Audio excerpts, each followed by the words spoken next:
Hey again. So today we're talking about our planners, and I'm just giving you my rundown of what I personally use and what I love. And I'm always tweaking. I'm very assertive in my personality. So what I find works one day, one week, one month may change. Um, as I mentioned in the first video, and if you have not watched it, please go back and watch just kind of how we're prepping to start for the new year. That's what all this is about. Like, get our junk in order and start the new year off on the right foot. I'm a mom, I'm a farm wife, I work, I have some side hustles, I've got a lot going on, volunteer in my community, so I like to stay organized as best as I can. I know it's not always possible, but I personally feel better. My kids are better. They act better when they are not under pressure of like scrambling everywhere because we're unorganized. So that's what all this is about. I have said before, I have had these Plum paper planners. I customize mine. I have a weekly planner. This is the 7x9 size. I do like, they have goals in this first part, and then a page for notes. And then up next, you have a monthly layout. And then from there, it moves on to a daily layout for the week. In this one for this current year, 2021, I had added in some extra pages in the back. One was because I wanted to track our expenses. And this has like a monthly income section, spot for the dates and the expenses, like your balances, budget, goals, notes, things like that. I won't lie, I did not use it as much as I had hoped I would. Part of the excuse I'm going to use is that I was pregnant in the beginning of the year and was very sick.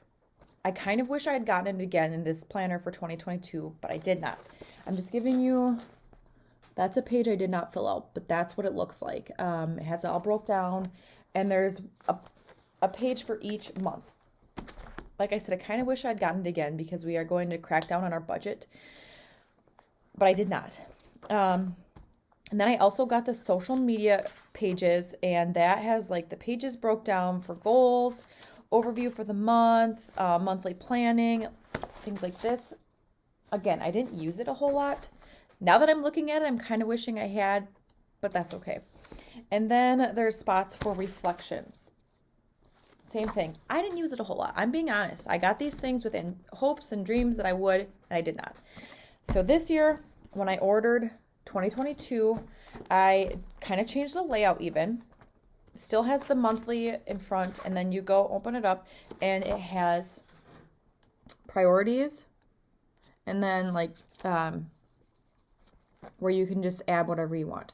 There's a box up here, there's a box here, a box here, and then these boxes down here.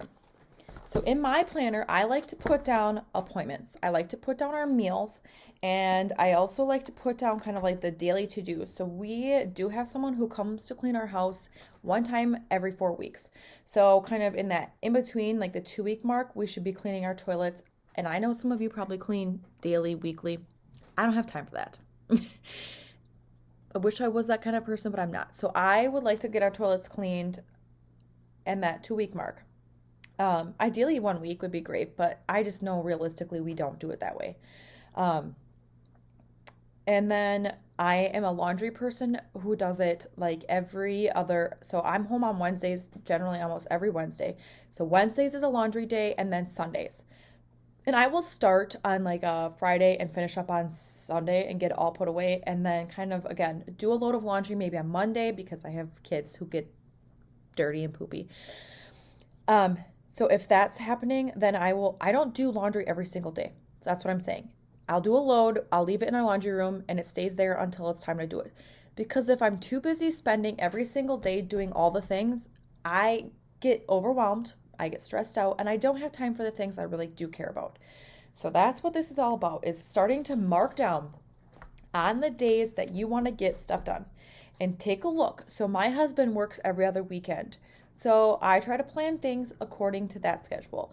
No matter what, I have to be here on those weekends he's working. So again, I'm not going to schedule myself to be at my friend's place or, off doing a girls' weekend if I know he has to work. Start to get that laid out so you can plan ahead and strategize for the upcoming months. We are specifically talking January at first, but again, if you know your brother's getting married, get that in your planner now. Anticipate that there might be a shower, a rehearsal dinner, different things, okay? Those are things we're going to start planning about. My son's in preschool, going to lay that in there. If I know like specific holidays, because I do blog on the side, get that laid in your planner so you can start anticipating what's going on. Moving on from the planners, I also like to use a digital calendar. I have you on my computer right now, so I'm going to show you my phone. We have iCalendar. If I'm at my kids' doctor's appointments, I make the next appointment and put it in there.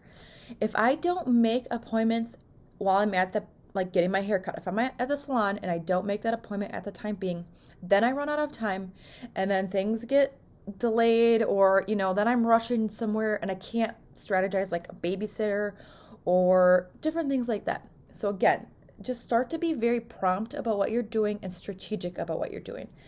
My husband and I share a calendar. So we put whatever we've got going on, put it on there so we both can look at it and see, hey, Noah has cards with his friends on Thursday. So FYI, we also have a shared calendar.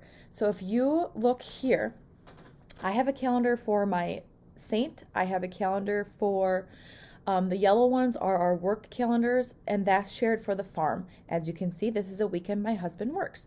And then the red is our personal calendar. So obviously it's duplicated, but I don't care. I'd rather have it on there more than once than not at all. So that's how that works. Let me know what you're thinking for your calendars in the comments below. I would love to hear it. Like I said, start to put the things you want to do in your calendar so you see it ahead of time. I like to use my reminders list on my phone for, like I said, reminders. I like because you can get an alert to remind yourself. I do it feels like it's a lot of duplicating, but it's not. I like that in the planner, you can put things down that are like potential activities or potential date, or like reminders. Like I mentioned before, my kids have food allergies. So if I know that they ate something on one day and I'm unsure of how they're going to react, I make note of that in here. I like that no matter what, I can go back and look and it's a hard copy right here. I'm also writing down dates like our bills are due. I haven't done that in the past, but I'm going to do that this year. That is part of the reason why I cut out that expense sheet from the 2021 planner and did put it in my 2022. So we'll see how it works. I'm getting a little long-winded. I want to keep this moving along, but this is what I'm prompting you to do. Get your dates out. Start thinking about all the things that you've got. Kids' baseball games, kids' sporting events, your own events. If you work and you always go to the same work conference, your own personal appointments, dentists, doctors, get it laid out. So you can then move ahead when we talk in our next video about meal planning. Because when we are strategized in our planners, we can then anticipate what our meals will be, or if we need to get takeout, or if we're going to order groceries on a certain day. So everything is going to start working in motion together. So like I mentioned, I have a Plum paper planner customized to my wants and needs, and everything is, like I said, a work in art, a work in motion, but it's good to at least get a plan in place to start. So please go back and watch video 1 if you have not. It's on YouTube.